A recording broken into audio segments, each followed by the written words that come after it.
અને TAT pass કરેલને કાયમી શિક્ષક તરીકે ભરતી થાય તેવી રજૂઆત કરવા ગાંધીનગર આવેલ યુવાનોને પોલીસ દ્વારા ડિટેઇન કરી જુદી જુદી જગ્યાએ ગોંધી રાખવામાં આવતા અને તેઓના મોબાઈલ લઈ લેવામાં આવેલ કોંગ્રેસ નેતા શક્તિસિંહ ગોહિલ દ્વારા પ્રતિક્રિયા આપવામાં આવી હતી. આવો સાંભળીએ. ગાંધીનગરમાં ટેટ અને ટાટ પાસ વિદ્યાર્થીઓ સરકાર ભરતી કરે એના માટે માંગણી કરી રહ્યા છે કે કાયમી ધોરણે શિક્ષકોની ભરતી થવી જોઈએ. લોકશાહી વ્યવસ્થામાં માંગણી કરવાનો, રેલી કાઢવાનો, આંદોલન શાંતિપૂર્ણ કરવાનો એ બંધારણીય અધિકાર છે. મને અત્યંત દુઃખ છે કે આપણા ગુજરાતના એ યુવા સાથીઓ જેને ટેટ અને ટાટની પરીક્ષા પાસ કરી છે અને જેઓની માંગણી છે કે અમારી કાયમી ધોરણે શિક્ષકો તરીકેની ભરતી થવી જોઈએ. સામા પક્ષે સરકારમાં પુષ્કળ શિક્ષકોની જગ્યાઓ ખાલી છે. કોઈ જ્ઞાન સહાયક કે ટેમ્પરરી શિક્ષકથી ના તો શિક્ષકને સંતોષ મળે, ના ભણનાર વિદ્યાર્થીઓને સંતોષ મળી શકે. એક વ્યાજબી માંગણી કે ભાઈ ટાટ અને ટેટ પાસ થયેલા વિદ્યાર્થીઓની કે અમને કાયમી શિક્ષક તરીકે ભરતી કરો. ચૂંટણી પહેલા આજ સરકારે, કારણ કે મતો લેવાના હતા એટલે વાત કરી હતી કે 15 જૂન સુધીમાં આ બધી ભરતીઓ કરી દઈશું. હવે 15 જૂનના બદલે આજે 18 જૂન થઈ તો આ યુવાનો માત્ર ગાંધીનગરમાં રજૂઆત કરવા માટે ગયા અને ગાંધીનગરમાં રજૂઆત કરવા જાય આપણા જ ગુજરાતના યુવાનો એ કોઈ આતંકવાદી નથી. આ ધોમ ધકતા તાપમાં દીકરીઓ પણ છે. એમાં કેવી રીતે એની સાથે વર્તાવ કરવામાં આવ્યો છે મેં જોઈ કેટલીક વિડીયો. કેટલાક સાથીઓના યુવાનોના મને ફોન પણ આવ્યા કે સાહેબ અમને ઉઠાવીને ડિટેન કર્યા છે.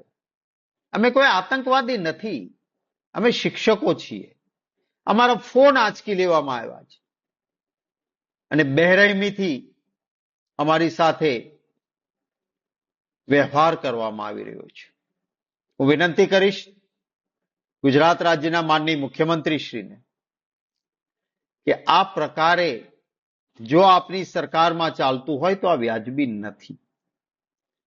તાત્કાલિક માનનીય મુખ્યમંત્રીશ્રી આપ સૂચના આપો, જે પણ પોલીસ સ્ટેશનોમાં ને જુદી જુદી જગ્યાએ જે યુવાનોને ગોંધી રાખ્યા છે એમને તાત્કાલિક પોલીસની રિયાસતમાંથી મુક્ત કરવામાં આવે. મારી બીજી માંગણી છે કે એમના સાથે સંવાદ કરો. સાહેબ, લોકશાહીમાં સંઘર્ષ ના હોય, પ્રશ્ન રજૂ કરવા આવે એની સાથે સરકારે સંવાદ કરવાનો હોય. હું આજે જ વાત વિરોધ પક્ષમાં રહીને કરું એમ નહીં. ભૂતકાળનો ઇતિહાસ જોજો. કોંગ્રેસની સરકાર હતી, હું પણ મંત્રી હતો. આંદોલનકારીઓ સાથે સંઘર્ષ નહીં, હંમેશા સંવાદ કર્યો છે. ચ5 સુધી એટલે કે સચિવાલયના મુખ સુધી ઉપવાસ કે આંદોલન કરવા આવનારને આવવા દેવામાં આવતા હતા. એટલું જ નહીં, છાંયડો અને પાણીની વ્યવસ્થા સરકાર કરીને આપતી કે અમારી સામે આંદોલન કરવું હોય તો અમારી એટલી ફરજ છે કે તમને છાંયડો અને પાણી આપીએ. આજે શું કરીએ છીએ આપણે ગાંધીનગરમાં? ગાંધીનગરની અંદર પેસવા નહીં દેવાના, ગાંધીનગરની બહાર જ રોકી રાખવાના. કોઈ આંદોલનકારી આવે તો ડિટેન કરીને જાણે કોઈ આતંકવાદી આવ્યો હોય એમ પોલીસ ઉઠાવીને લઈ જાય, એના મોબાઈલ આંચકી લેવાના. આ શું લોકશાહીમાં વ્યાજબી છે?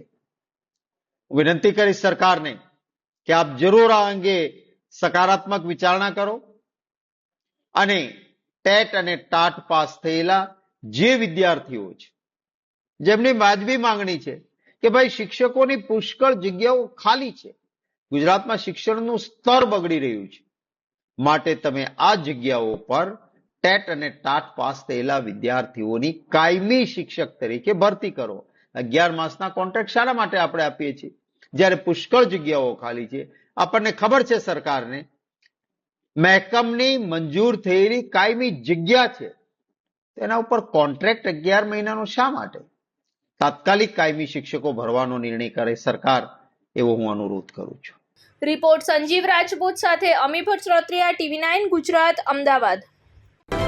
જોતા રહો TV9 ગુજરાત, નિર્ભય, નિષ્પક્ષ, નિરંતર.